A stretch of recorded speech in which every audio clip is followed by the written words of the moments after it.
आज से करीब 700 साल पहले एक युवक जोजीरा दर्रे के रास्ते कश्मीर की ओर बढ़ा आ रहा था। उसके साथ सेना की एक छोटी टुकड़ी थी। कश्मीर के हिंदू राजा सहदेव के सेनापति रामचंद्र ने उसे रोका तो उसने अपनी व्यथा सुनाई। मैं राजकुमार रिंचन हूँ। तिब्बत के गृह युद्ध में मेरे पिता मारे जा चुके हैं। मैं किसी तरह से जोजिला दर्रे के रास्ते जान बचा कर आया हूँ। मुझे शरण दे। रामचंद्र ने रिंचन को पनाह दे दी। इसी के कुछ दिन बाद कश्मीर पर एक हमला हुआ। मशहूर कश्मीरी इतिहासकार पृथ्वीनाथ कौल बामजई अपनी किताब अ हिस्ट्री ऑफ कश्मीर में लिखते हैं, 1320 ईस्वी में जुलचू नाम के मंगोल सेनापति ने कश्मीर पर हमला किया और राजा सहदेव बिना लड़े ही किश्तवाड़ भाग गया। जुलचू ने 8 महीने तक कश्मीर में खूब उत्पात मचाया। लौटते वक्त देवासर परगना की चोटी के पास बर्फीले तूफान में सेना समेत दफन हो गया। इसके बाद रामचंद्र ने कश्मीर के शासन को संभाला, लेकिन तभी तिब्बती शरणार्थी राजकुमार रिंचन ने मौका पाकर रामचंद्र की हत्या करवाई और खुद कश्मीर की गद्दी पर बैठ गया। उसने रामचंद्र की सुंदर बेटी कोटा से शादी कर ली। रिंचन खुद को बौद्ध लामा मानता था। रानी कोटा उसे हिंदू बनाना चाहती थी, लेकिन उसने इस्लाम धर्म अपना लिया। इस तरह कश्मीर को मिला पहला मुस्लिम शासक।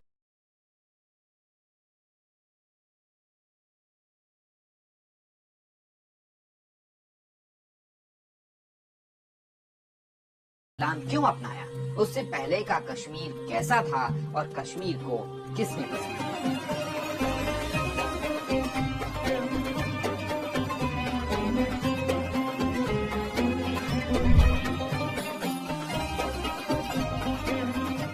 कश्मीर के बसने से जुड़ी 3 मिथकीय कथाएं मिलती हैं, जिनमें पहला किस्सा है ऋषि कश्यप का। हिंदू माइथोलॉजी के नीलमत पुराण के मुताबिक कश्मीर घाटी पहले सतीसर नाम की एक विशाल झील थी, जिसे ब्रह्मा के पोते कश्यप ऋषि ने सुखाकर कश्यपपुरा बसाया, जिसे अब हम कश्मीर कहते हैं। दूसरा किस्सा है काशिफ जिन का। सूफी लेखक ख्वाजा आजम ने 1747 में वाक़यात कश्मीर में कश्यप ऋषि की जगह काशिफ जिन को रखकर इस कहानी का इस्लामी स्वरूप पेश किया। तीसरा किस्सा माध्यांतिक नाम के बौद्ध का है। प्रसिद्ध चीनी यात्री वेनसांग के मुताबिक एक बार बुद्ध ने कहा था कि उनकी मृत्यु के बाद एक बौद्ध कश्मीर आकर एक राज्य की स्थापना करेगा। बुद्ध की मृत्यु के 50 साल बाद माध्यांतिक ने कश्मीर आकर झील सुखा दी और यहाँ कई बौद्ध मठ भी बनाए। कश्मीर का पहला ऐतिहासिक साक्ष्य श्रीनगर से करीब 8 किलोमीटर दूर बुर्ज होम के खुदाई में मिलता है, जिससे पता चलता है कि 3 से 5 हजार साल पहले यहाँ लोग रहते थे। हालांकि किसी संगठित धर्म के कोई सबूत नहीं मिलते। इतिहास में कश्मीर अलग अलग समय में कई राजाओं और राज्यों के अधीन रहा है। शुरुआत में सम्राट अशोक जैसे बौद्ध शासक हुए। 7वीं सदी के बाद हिंदू राजाओं का शासन रहा और 14वीं सदी से मुस्लिम राजवंश स्थापित हुए। कश्मीर के इतिहास को समझने के लिए कुछ चर्चित राजाओं का जिक्र बेहद जरूरी है। 724 से लेकर 761 ईस्वी तक ललितादित्य के शासन को कश्मीर का स्वर्ण युग माना जाता है। उन्होंने 14 साल तक युद्ध लड़कर अफगानिस्तान, पंजाब, बिहार, बंगाल और ओडिशा तक जीत हासिल की। अमेरिका की विस्कॉन्सिन यूनिवर्सिटी के प्रोफेसर आंद्रे विंग की किताब अल हिंद के मुताबिक ललितादित्य ने चीन के शिनजियांग प्रांत का भी बड़ा हिस्सा जीत लिया था। इसके करीब 250 साल बाद यानी 1000 ईस्वी से 1027 ईस्वी के बीच महमूद गजनी ने भारत पर 17 बार हमला किया और लूट की। इसी दौरान उसकी नजर कश्मीर पर पड़ी और 1015 ईस्वी में उसने पहली बार तोसा मैदान दर्रे के रास्ते कश्मीर पर हमला किया। उस वक्त कश्मीर में संग्राम राजा का शासन था। गजनी की सेना कठिन रास्तों में भटकने के साथ बाढ़ में फंस गई और गजनी को खाली हाथ लौटना पड़ा। इसी तरह 1021 ईस्वी में उसने फिर से कश्मीर पर हमला किया, लेकिन इस बार भी नाकाम रहा। इसके बाद के कश्मीरी राजा कमजोर होते रहे। उनके भोग विलास की वजह से उन्हें अपना राजदंड और मुकुट विदेशी व्यापारियों के पास गिरवी रखने की नौबत तक आई। 1089 से 1111 ईस्वी तक कश्मीर के शासक रहे उत्पल वंश के राजा हर्षदेव फिजूल खर्ची और अय्याशी की वजह से कंगाल हो गए। माना जाता है कि इस्लाम से प्रभावित होकर उन्होंने मूर्ति पूजा छोड़ दी और उसने कश्मीर में मौजूद मूर्तियां, हिंदू मंदिरों और बौद्ध मठों को भी तोड़ना शुरू कर दिया। हर्षदेव ने मंदिरों के खजानों को लूटा और कीमती मूर्तियों को पिघला डाला। हर्षदेव के समकालीन इतिहासकार कल्हड़ ने उन्हें तुरुष्क यानी तुर्क कहा। इस वीडियो की शुरुआत में हमने तिब्बत से कश्मीर आए बौद्ध राजकुमार रिंचन का जिक्र किया था, जो कश्मीर का राजा बना और इस्लाम स्वीकार किया। लेकिन उसने इस्लाम क्यों स्वीकार किया? इतिहासकारों के मुताबिक एक बौद्ध राजा को कश्मीरी जनता की मान्यता न मिलती। लेखक अशोक कुमार पांडे अपनी किताब कश्मीर और कश्मीरी पंडित में लिखते हैं, रिंचन हिंदू धर्म अपनाना चाहता था, लेकिन उसके तिब्बती बौद्ध होने की वजह से ब्राह्मणों ने उसे दीक्षित करने से इनकार कर दिया। रिंचन ने सूफी संत बुलबुल शाह से मिलकर इस्लाम अपनाया और सुल्तान सदरुद्दीन के नाम से कश्मीर की गद्दी पर बैठा और कश्मीर का पहला मुस्लिम शासक बना। इसके बाद कश्मीर में इस्लाम का वर्चस्व बढ़ता गया। कश्मीर के इतिहास में सबसे विवादित राज 1389 में गद्दी पर बैठे शाहमीर वंश के शासक सुल्तान सिकंदर का माना जाता है। कश्मीरी विद्वान प्रेमनाथ बजाज उसके शासन को कश्मीर के इतिहास का सबसे काला धब्बा मानते हैं। इतिहासकार जोनराज राज तरंगिणी द्वितीय में लिखते हैं, धर्म के नशे में चूर सुल्तान सिकंदर ने सुहा भट्ट नाम के ब्राह्मण को मुस्लिम बनाकर सैफुद्दीन नाम दिया और उसे अपना मुख्य सलाहकार बनाया। उसकी बेटी से शादी की। सैफुद्दीन के सुझाव पर सुल्तान सिकंदर ने ब्राह्मणों और विद्वानों को मुसलमान बनाने का आदेश दिया। हालांकि 1420 ईस्वी में सुल्तान सिकंदर का बेटा जैनुल आबदीन जब गद्दी पर बैठा तो उसने मंदिरों को फिर से बनवाया और कश्मीर से निकाले गए ब्राह्मणों की वापसी की कोशिश की। 27 जून 1839, जगह लाहौर का किला। सिख साम्राज्य के महाराजा रणजीत सिंह का शव चिता पर रखा है। महारानी महताब देवी उर्फ गुड्डन 3 रानियों के साथ नंगे पैर हरम से बाहर निकली। उनके चेहरे पर कोई पर्दा नहीं था। लेखक सर्वप्रीत सिंह अपनी किताब the camel merchant of Philadelphia में लिखते हैं, चारों महारानियां धीरे धीरे सीढ़ियों के जरिए चिता पर चढ़ी और महाराज रणजीत सिंह के सिरहाने बैठ गई। थोड़ी देर बाद 7 गुलाम लड़कियां शव के पैर की तरफ बैठी। 180 तोपों की आखिरी सलामी के साथ महाराजा के बेटे खड़ग सिंह ने चिता में आग लगाई। रणजीत सिंह के शव के साथ उनकी 4 रानियां और 7 गुलाम लड़कियां भी भस्म हो गयी। लाहौर के किले में हो रहा ये अंतिम संस्कार 200 किलोमीटर दूर जम्मू कश्मीर की किस्मत बदल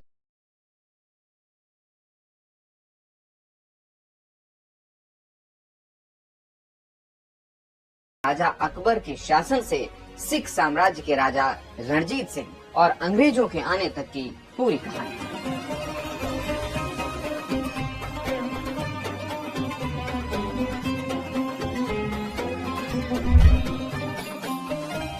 1579 ईस्वी में यूसुफ शाह चक कश्मीर की गद्दी पर बैठा। सुंदर, सजीला और बांका यूसुफ एक बार कहीं जा रहा था। रास्ते में खेतों में केसर चुनती हब्बा खातून अपनी ही धुन में कोई दर्द भरा गीत गा रही थी। अशोक कुमार पांडे अपनी किताब कश्मीर नामा में लिखते हैं, यूसुफ शाह हब्बा की खूबसूरती और उसकी आवाज के जादू में बंध गया और दिल दे बैठा। हब्बा उस वक्त एक गरीब किसान की बीवी थी। यूसुफ के आदेश पर किसान से फौरन तलाक दिलवाया गया और हब्बा बेगम बनकर श्रीनगर आ गयी। संगीत, शायरी और आशिकी में डूबे यूसुफ के खिलाफ विद्रोह हो गया और उसे गद्दी छोड़कर भागना पड़ा। 1580 में यूसुफ भागकर आगरा में अकबर के पास पहुंचा और मुगलों की मदद से कश्मीर की तरफ बढ़ा। रास्ते में उसे पुराना वजीर मोहम्मद बट्ट मिला। यहाँ दोनों की नीयत बिगड़ी और मुगल सेना छोड़कर कश्मीर पर उन्होंने दोबारा कब्जा कर लिया। इससे नाराज अकबर ने 1586 में यूसुफ को फौज भेजकर गिरफ्तार करा लिया। सेनापति मान सिंह के कहने पर उसे बिहार भेज दिया गया और 1592 में उसकी मौत हो गई। यूसुफ की मौत के 1 साल बाद अक्टूबर 1593 को उसके बेटे की भी मौत हो गई और चक राजवंश खत्म हो गया। चक राजवंश को खत्म कर अकबर ने कश्मीर को अपने साम्राज्य में मिलाया और एक सूबेदार नियुक्त कर वहाँ प्रशासन चलाने लगे। मुगल बादशाह अकबर, जहांगीर और शाहजहां का शासन कश्मीर के लिए मिला जुला रहा। आर के परिमू अपनी किताब a history of Muslim rule in Kashmir में लिखते हैं, मुगल बादशाह औरंगजेब इस मामले में अलग था। वो अपने कार्यकाल में सिर्फ एक बार कश्मीर गया तो उसका ध्यान 3 बातों पर गया जो उसे इस्लाम विरोधी लगी। कश्मीरी औरतें अंतः वस्त्र नहीं पहनती थी। अफीम की खेती और उसका इस्तेमाल आम बात थी। भांड, रंगमंच और मूक अभिनय का चलन था। औरंगजेब ने तीनों को इस्लाम विरोधी घोषित कर दिया। इसके बाद मुगलों का पतन शुरू हुआ और कश्मीर पर अफगानी पठानों का नियंत्रण हो गया। 1819 के आसपास तक कश्मीर पर पठानों का नियंत्रण रहा। इधर महाराजा रणजीत सिंह सिख साम्राज्य का तेजी से विस्तार कर रहे थे। उनके पास उस वक्त देश की सबसे बड़ी सेना थी। उन्होंने कश्मीर के शासक जब्बार खां को हराकर कश्मीर पर कब्जा कर लिया। हालांकि जम्मू की गद्दी डोगरा राजपूत गुलाब सिंह को दे दी। 1845 में ईस्ट इंडिया कंपनी और सिखों के बीच युद्ध हुआ। हार के बाद सिखों ने संधि का प्रस्ताव रखा, जिसकी मध्यस्थता गुलाब सिंह को दी गई। अंग्रेजों ने युद्ध में हुए खर्च के हर्जाने के तौर पर 1.5 करोड़ रुपए और पंजाब के एक बड़े हिस्से की मांग रखी। दरबार के पास इतनी रकम नहीं थी, इसलिए व्यास और सिंधु नदी के बीच के पहाड़ी इलाके देने की पेशकश की गई, जिसमें कश्मीर भी शामिल था। दुर्गम पहाड़ी इलाका होने की वजह से अंग्रेजों को इसमें उतनी दिलचस्पी नहीं थी। लिहाजा गुलाब सिंह ने एक संधि करके 75 लाख रुपए में अंग्रेजों से कश्मीर खरीद लिया। इस संधि के बाद से ही मौजूदा जम्मू कश्मीर अस्तित्व में आया और डोगरा शासन की शुरुआत हुई। 1857 में राजा गुलाब सिंह की मृत्यु के बाद उनके बेटे रणवीर सिंह और रणवीर के बाद 12 सितंबर 1885 को रणवीर सिंह के बड़े बेटे प्रताप सिंह का राज तिलक हुआ। प्रताप ने राज्य की सीमाओं का विस्तार किया और गिलगित की हुंजा वैली, नागर और यासीन वैली को भी अपने राज्य में मिलाया। अब प्रताप के राज्य की सीमाएं उत्तर में रूस तक मिलने लगी थी। 1914 में ब्रिटिश अधिकारी हेनरी मैकमोहन ने भारत और चीन की सीमा तय करने के लिए मैकमोहन रेखा खींची। तिब्बत ने इसे मान लिया, लेकिन चीन ने नहीं।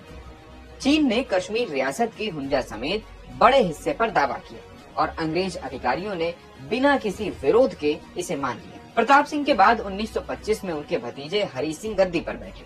हरि सिंह जम्मू कश्मीर रियासत के आखिरी राजा रहे। उनके कार्यकाल में 1937 तक चीन ने शख्सगाम घाटी पर भी अपना दावा ठोक दिया। इस तरह कश्मीर रियासत का बड़ा हिस्सा देश की आजादी के पहले ही चीन ने कब्जा कर लिया था। 24 अगस्त 1947 को मोहम्मद अली जिन्ना ने अपने मिलिट्री सेक्रेटरी कर्नल विलियम बर्नी को कश्मीर भेजा। टीबी और लंग्स की बीमारी से थक चुके जिन्ना कश्मीर में कुछ दिन आराम करना चाहते थे। उस वक्त तक कश्मीर आजाद रियासत थी और जिन्ना को उम्मीद थी कि 75% मुस्लिम आबादी वाला कश्मीर पाकिस्तान में शामिल होगा।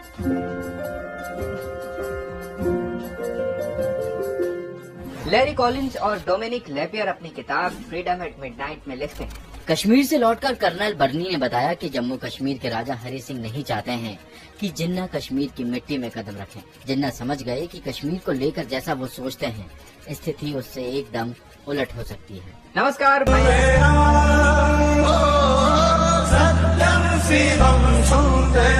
विलय और वहाँ हुई बड़ी जंगों।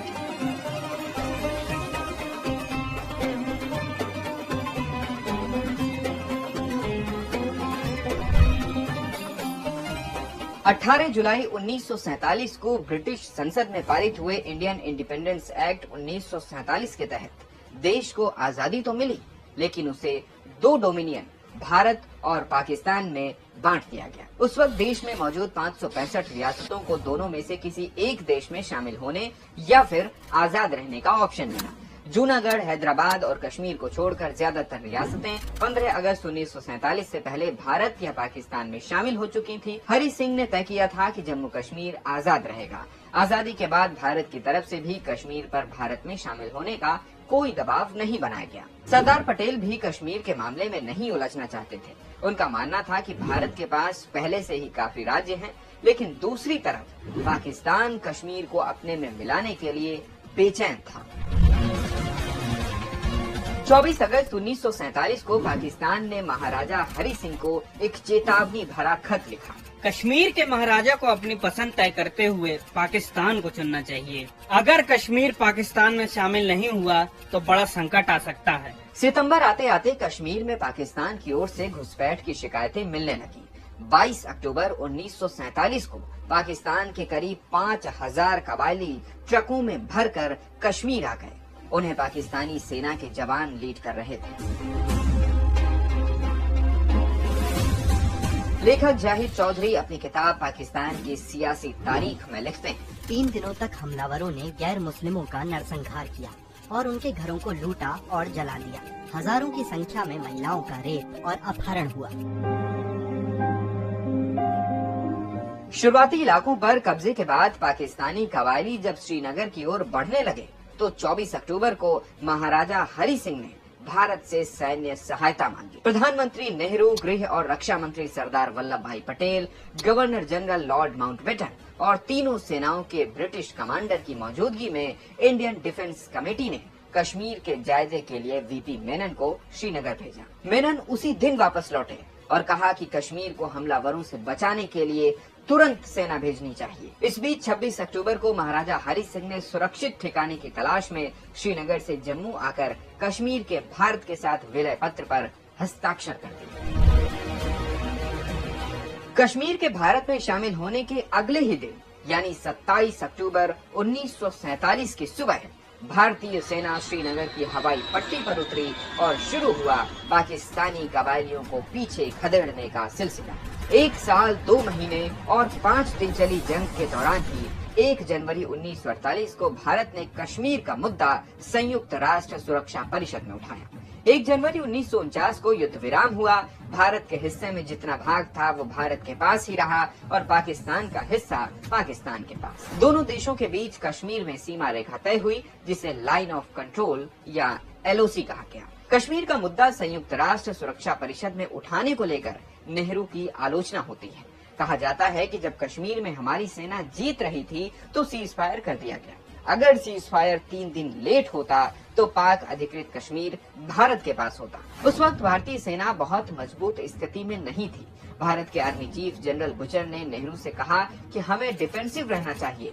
बुचर ने 31 दिसंबर 1948 को पाकिस्तान के आर्मी चीफ जनरल ग्रेसी के साथ सीज फायर पर सहमति व्यक्त की और 1 जनवरी 1949 से सीज फायर लागू हो गया।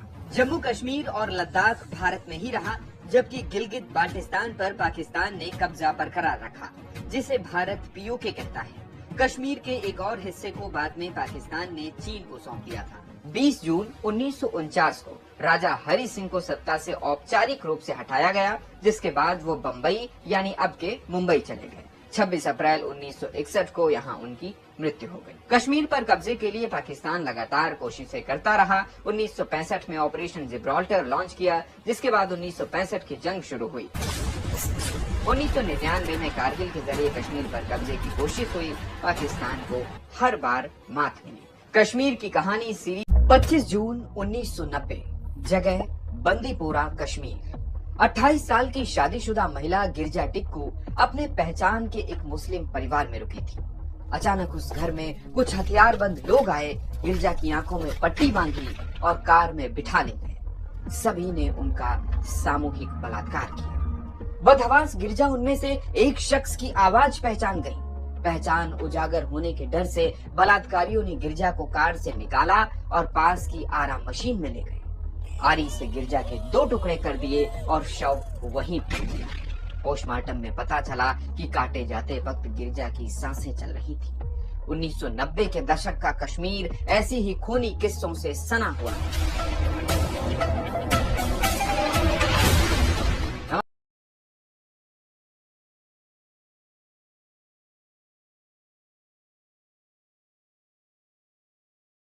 शिकार कश्मीरी पंडितों की कहानी।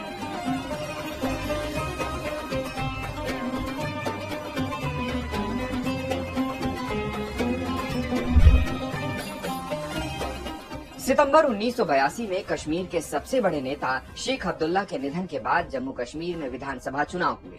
नेशनल कॉन्फ्रेंस को बहुमत मिला और शेख अब्दुल्ला के बेटे फारूक अब्दुल्ला CM बने। लेकिन 1 जुलाई 1984 की शाम फारूक के बहनोई गुलाम मोहम्मद शाह ने 12 विधायकों के साथ सरकार से समर्थन वापस लिया और फारूक अब्दुल्ला की सरकार गिर गई। इसके बाद गुलाम मोहम्मद शाह जम्मू कश्मीर के मुख्यमंत्री बने। अगले 2.5 साल जम्मू कश्मीर में सबसे भ्रष्ट सरकार का दौर रहा। कश्मीरी जनता के तीखे विरोध की वजह से 7 मार्च 1986 को गुलाम मोहम्मद शाह की सरकार बर्खास्त कर दी गई। मार्च 1987 में जम्मू कश्मीर में अगले विधानसभा चुनाव हुए, जिसमें कांग्रेस और फारूक अब्दुल्ला की नेशनल कॉन्फ्रेंस ने गठबंधन किया। दूसरी तरफ गिलानी की जमात इस्लामी जैसी 1 दर्जन कट्टरपंथी पार्टियों ने मिलकर यूनाइटेड मुस्लिम फ्रंट यानी MUF बनाया। इस चुनाव में जमकर धांधली के आरोप लगे। पॉलिटिकल एक्सपर्ट्स के मुताबिक बूथ कैप्चरिंग कर सारे मतपत्रों पर नेशनल कॉन्फ्रेंस और कांग्रेस की मुहर लगा दी गई। वोटिंग के अलावा कई जगह नतीजों में भी हेराफेरी हुई। इसके विरोध में लोग सड़कों पर उतर आए। सरकार ने मोहम्मद यूसुफ शाह और उनके चुनाव प्रबंधक यासीन मलिक को गिरफ्तार कर लिया। इस चुनाव में नेशनल कॉन्फ्रेंस और कांग्रेस गठबंधन को जीत हासिल हुई। यूसुफ शाह जब 20 महीने बाद जेल से छूटा तो राजनीति छोड़कर वो पाकिस्तान चला गया, जहां आतंकी संगठन हिजबुल मुजाहिदीन का कमांडर बना। उसकी पोलिंग एजेंट रहे यासीन मलिक ने जम्मू कश्मीर लिबरेशन फ्रंट नाम का आतंकी संगठन बनाया। लेखक क्रिस्टोफर स्नेडन अपनी किताब अंडरस्टैंड कश्मीर एंड कश्मीरी में लिखते हैं, चुनाव के बाद सिर्फ यूसुफ शाह ही नहीं, तमाम कश्मीरी मुसलमान युवक पीओके चले गए। पाकिस्तानी सेना और आईएसआई ने उन्हें ट्रेन किया। जब वो वापस लौटे तो उनके हाथ में आधुनिक हथियार थे। 1989 में कश्मीर में आतंकवाद तेजी से फैल रहा था। पाकिस्तान से ट्रेनिंग लेकर आने वाले लोग किसी भी कीमत पर पंडितों को घाटी से निकालना चाहते थे। 23 जून 1989 को हज़्ब इस्लामी नाम के संगठन ने श्रीनगर में पर्चे बांटे, जिनमें लिखा था, मुस्लिम महिलाएं इस्लामिक नियमों को मानना शुरू कर दें और बुर्का पहने। कश्मीरी पंडित महिलाएं माथे पर तिलक जरूर लगाएं ताकि उन्हें आसानी से पहचाना जा सके। जो ये बात नहीं मानेगा उसे खामियाजा भुगतने के लिए तैयार रहना चाहिए। इसी दौरान 8 दिसंबर 1989 को जेकेएलएफ के आतंकियों ने देश के तत्कालीन गृह मंत्री मुफ्ती मोहम्मद सईद की बेटी का अपहरण कर लिया। 6 दिन पहले प्रधानमंत्री बने वीपी सिंह ने अपनी सरकार में पहली बार एक मुस्लिम को गृह मंत्री बनाया था। गृह मंत्री मुफ्ती की बेटी रुबैया एमबीबीएस करने के बाद श्रीनगर के अस्पताल में इंटर्नशिप कर रही थी।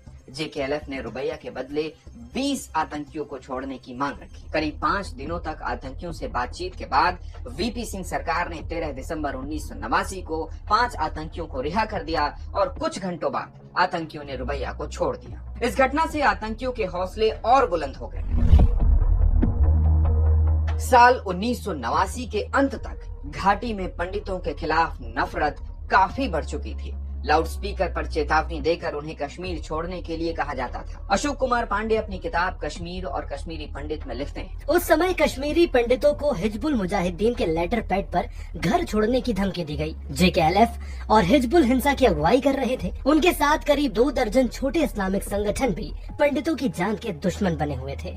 1990 के दशक की शुरुआत में हथियारबंद लोगों ने कश्मीरी पंडितों को घाटी छोड़ने पर किस कदर मजबूर किया, किस तरह से उनकी निर्मम हत्याएं हुई, इस पर कई किताबें भी लिखी गईं और तमाम फिल्में बनी। वरिष्ठ पत्रकार और कश्मीर की त्रासदी झेलने वाले राहुल पंडिता अपनी किताब अवर मून हैज ब्लड क्लॉट में लिखते हैं, 19 जनवरी 1990 की रात हमारा पूरा परिवार घर पर था। मस्जिद के लाउड स्पीकर से लगातार सीटी बज रही थी। तभी बाहर से आवाज आई, नाराए तकबीर, अल्लाह अकबर। हम क्या चाहते हैं? आजादी। ए जालिमो, ए काफिरो, कश्मीर हमारा छोड़ दो। मेरी माँ ने इससे घबराकर बहन की तरफ चाकू दिखाकर कहा, अगर वे आए तो मैं इसे मार दूंगी और अपनी भी जान ले लूंगी। जम्मू कश्मीर के 2 बार राज्यपाल रहे जगमोहन अपनी किताब माय फ्रोजन टर्बुलेंस इन कश्मीर में 26 साल के कश्मीरी पंडित बालकृष्ण उर्फ बीके गंजू का किस्सा बताते हैं। धमकी मिलने के बाद बीके गंजू ने तय किया कि अगले ही दिन पत्नी के साथ वो कश्मीर छोड़ देगा, लेकिन उनके निकलने से पहले ही कुछ लोग जबरदस्ती घर में घुस आए। गंजू जान बचाने के लिए छत पर रखे चावल के ड्रम में छिपे, लेकिन आतंकियों को इसकी भनक लगी और उन्होंने गोलियां चला दी। चावल की टंकी से खून की धार बहने लगी। कश्मीर 7 जुलाई 2016 की शाम कश्मीर के एक आर्मी कैंप में खबर आई कि हिजबुल कमांडर बुरहान वानी कोकरनाग के पास बबदूरा गांव के एक मकान में है। 22 साल का बुरहान वानी कश्मीर में पोस्टर बॉय बन चुका था। बुरहान ने बंदूक के साथ ग्लैमर को जोड़ा। उसके पोस्ट सोशल मीडिया पर वायरल होते थे। उसने दर्जनों युवाओं को हिजबुल में रिक्रूट किया था। सेना उसकी तलाश में थी। कोकरनाग के पास जब बुरहान की लोकेशन कंफर्म हुई तो आर्मी ने 100 जवानों और पुलिस एसओजी के 35-36 जवानों के साथ उसे पकड़ने का ऑपरेशन शुरू किया। बुरहान के साथ घर में आतंकी सरताज और परवेज भी थे। भनक लगते ही सरताज और बुरहान ने सेना पर फायरिंग कर दी। आर्मी ने जवाबी कार्रवाई शुरू की और महज 15 मिनट में ये ऑपरेशन पूरा हो गया। दोनों साथियों समेत बुरहान वानी मारा गया। ये कोई सामान्य घटना नहीं थी। बुरहान के एनकाउंटर ने कश्मीर की आग को फिर से कुरेद दिया।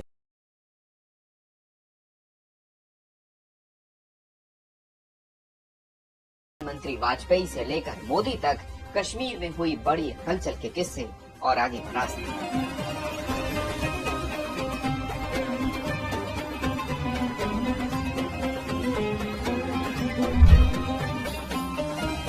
साल 1998 तक भारत और पाकिस्तान दोनों परमाणु संपन्न देश बन चुके थे। तत्कालीन प्रधानमंत्री अटल बिहारी वाजपेयी चाहते थे कि पाकिस्तान के साथ शांति बनी रहे। इसी साल दिसंबर के महीने में वाजपेयी ने पाकिस्तान के प्रधानमंत्री नवाज शरीफ से यूनाइटेड नेशंस की बैठक के दौरान न्यूयॉर्क में मुलाकात की। यहीं पर लाहौर बस यात्रा की बुनियाद पड़ी।